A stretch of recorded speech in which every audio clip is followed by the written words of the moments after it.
Pinasight in contempt sa Senado ang taga-Napolcom na si Picoy Santiago at ang PIDEA agent na si Jonathan Morales dahil sa mga umunoy pagsisinungaling kaugnay ng PIDEA leaks. Pinabulaanan naman ni dating Executive Secretary Paquito Ochoa na may pinatigil siyang operasyon laban sa ilang personalidad. Nakatutok si Mav Gonzalez.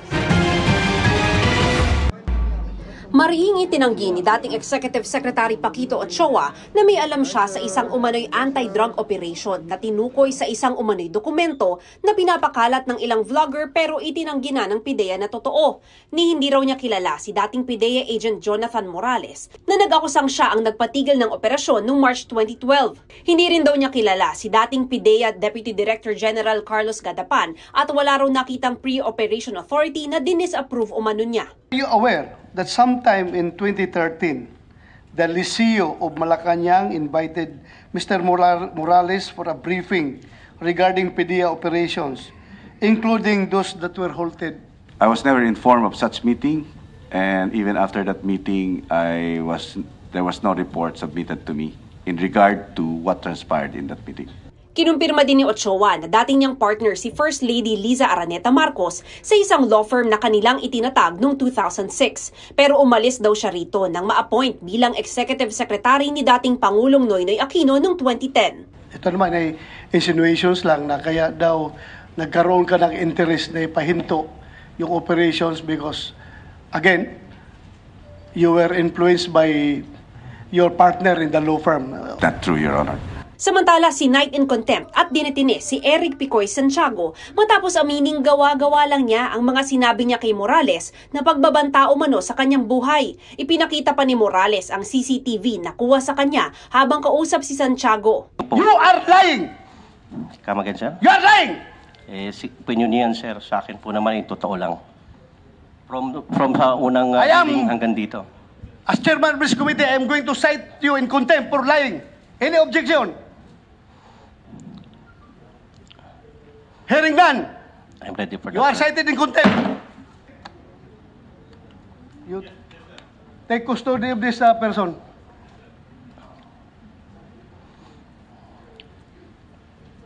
Lukuhin mo kami?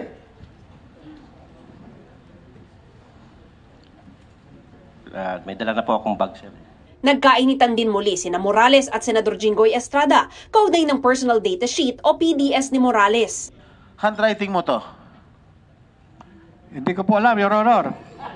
Maaari niyo po ba akong bigyan ng original copy ng sinasabi ni Honorable Senator Jinggoy Estrada patungkol dyan sa aking PDS? Sapagkat yung ipinakikita niya ngayon na PDS ay pawang Xerox copy. Sino naglagay ng no? Multo? Your Honor, ito yan yung mga naiwan ko ron. Did you, PIDEA? PIDEA. Sila may galing, sa kanila galing yan, Your Honor. Sa inyo raw galing to, kayo raw nag-check nung fill in the blanks nito. Your Honor, I am not Jonathan Morales. PIDEA is not Jonathan Morales. Mr. Chair.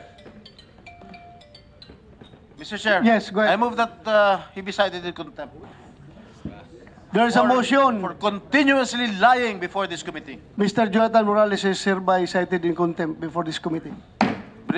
Na-stroke at nasa ospital kaya via video call lang ang pagdalo sa pagdinig ni Manjin James Kumar na nabanggit sa CCTV footage sa bahay ni Morales na kausap umano ng isang lam. Parang niya ako pinagbintangan sa bagay na wala pong ginawa. Hindi naman tama ito. Sinuspindi lang ang pagdinig at sabi ni De La Rosa, hihintayin nilang makaharap ng personal si Kumar. Para sa GMA Integrated News, Mav Gonzalez, nakatutok, 24 oras. Tiniyak ng pamahalaan na walang dapat ikatakot ang mga Pilipinong mangingisda kasunod ng iniutos ng China na paghuli sa mga hindi Chinong tatawid sa itinuturing nilang borders sa dagat. Nakatutok si Joseph Morong. Dati naman na lumalabas na para na pong magnanakaw ang ating mga mangingisda sa lugar na yan. Ang matagal nang hinaing na yan ng mga Pilipinong mangingisda sa Baho de Masinloc o Panatag Shoal na nasa Exclusive Economic Zone o EEZ ng Pilipinas, madadagdagan pa ng pangamba. Kasunod yan ng direktiba ng China sa kanilang Coast Guard na manghuli ng mga hindi Chino mangingisda sa kanilang umanong karagatan simula June 15. Inanunsyo yan kasabay ng isang civilian mission sa West Philippine Sea noong nakaraang linggo. Hanggang 2 buwang kulong ay papataw sa mahuhuli kahit walang paglilitis. Hindi nila dapat gawin po yan sapagkat kami po ay alam naman po namin yung ating batas. Sa kabila nito, ayon sa ating pamahalaan, wala raw dapat ikatakot ang mga Pilipinong mangingisda. Huwag po kayong magpapa-apekto. Wala po silang karapatan para pigilan kayong mangisda sa loob ng ating exclusive economic zone. Ituloy lang po ninyo yung pangingisda sa West Philippine Sea. Nasa likod nyo po ang batas at nasa likod nyo ang pamahalaan. Wala pong karapatan ang Chinese Coast Guard na mag-aresto, magtitini. Ipinawalang bisa na raw ng 2016 Arbitral Award ang 9-Dash Line at ang historical claim ng China sa South China Sea at West Philippine Sea. It is provocative and escalatory at hindi po tayo magpapa-intimidate sa kanila. Daragdagan ang Pilipinas sa mga assets nito sa West Philippine Sea. Ang instruction ni Admiral Gaban is always to prepare the personnel and the vessels kung merong need at merong instruction from the National Task Force on the West Philippine Sea to escort, nakahanda po ang Philippine Coast Guard. Paniwala ng Coast Guard, mahihirapan ng China dahil may iba pang Southeast Asia na nangingisda sa mga teritoryong kinakanya ng China. Kung gagawin din nila yan sa Vietnamese, sa Malaysian, sa Indonesian, sa Taiwanese, sa Brunei, at lahat ng huhulihin nila, hindi naman ito mga sundalo, mga sibilyan, mga ordinaryong mangingisda. Mas magiging malaki ang problema nila. Ayon sa Chinese Foreign Ministry, wala naman daw dapat ipag-alala ang mga walang ginagawang iligal sa lugar.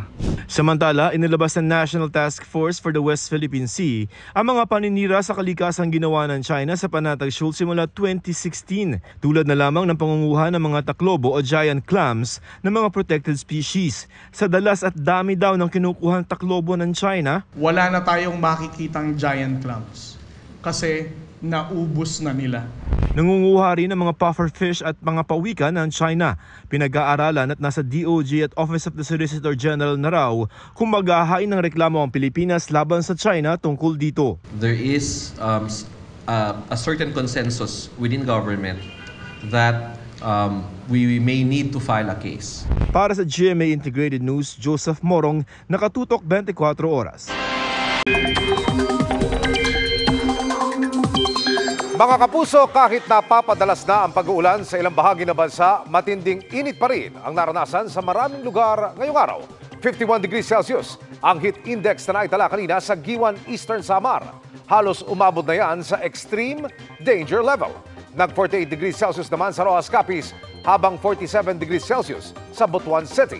Bukas, pinakamataas ulit ang heat index sa halos parehong lugar, kasama ng Sangley Point sa Cavite.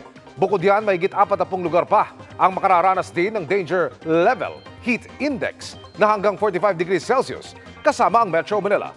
Dahil malaking factor sa pagkakabuo ng ulap ang matinding init at alinsangan, posible ring maulit bukas ang mga pagulan. Base sa datos ng Metro Weather, bago magtanghali, mataas na ang tsansa ng ulan sa Northern at Central Luzon, Calabarzon, Mimaropa at Camarines Provinces. Malalakas ang ulan sa maraming lugar kaya maging alerto sa banta ng baha o landslide. May mga pag-ulan din sa ilang bahagi ng Visayas, Zamboanga Peninsula, Northern Mindanao, Soc-Sargen, Caraga, Davao Region. Heavy to intense rains ang posibleng maranasan sa Davao del Norte at Cotabato. Sa Metro Manila, malaki rin ang posibilidad ng thunderstorm sa hapon at gabi. Minomonitor naman ng Pag-asa ang cloud cluster o yung kumpol ng mga ulap sa labas ng Philippine Area of Responsibility. Posible itong mabuo bilang low pressure area sa mga susunod na araw kaya patuloy nating tututukan.